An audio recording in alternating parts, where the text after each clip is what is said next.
In this video, we're going to talk about cutouts. Now, cutouts can be applied to any closed figure. Under vectoring, simply select the saw. Note, if this saw is not highlighted, it's because the object you have selected is not closed. You will need to go through, edit that, and close it. Now, upon selecting the cutout tool, note that you can flip the cutout from one side to another, and you have the ability to hide cutout. Now that means that it will hide everything on the side that's being cut. This is particularly useful when you're cutting out large pieces to be able to see which side that line is on. As with any Raven project, you can select the bit that you wish to use. You can also configure that bit if you wish to change parameters for that. The controls that you have are the number of tabs. You can increase the minimum number of tabs that will show up all the way up to 7. The default is generally 3 because most objects of small size or medium size, 3 tabs is generally enough. You can also change the spacing of tabs. The default is about every 6 inches, but you can take that up to 8 tabs per foot, making it very dense if you wish. And of course you can change the size of the tabs, going from 1/16 all the way up to a very beefy 1/4 inch.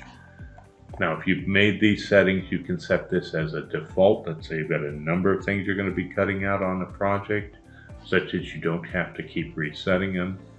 And same thing, if you're doing the same thing over and over again, you can also just make this as a general default.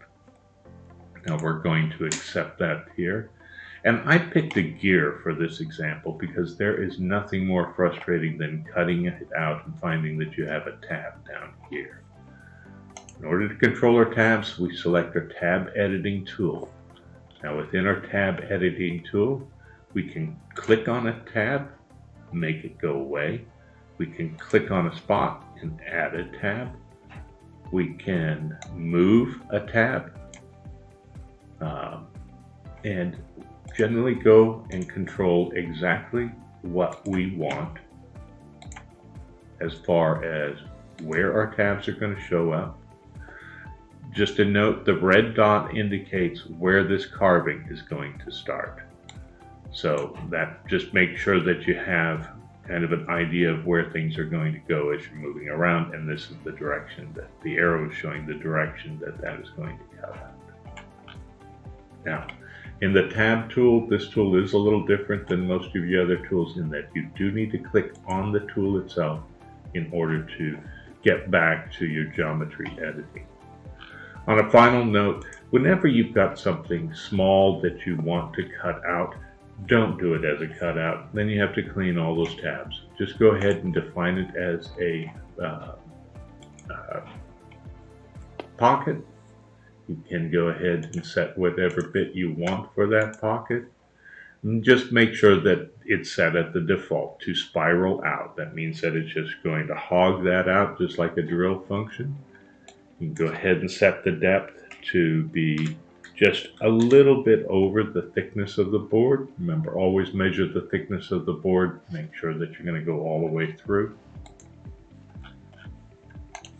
Hope this answers some questions on cutouts.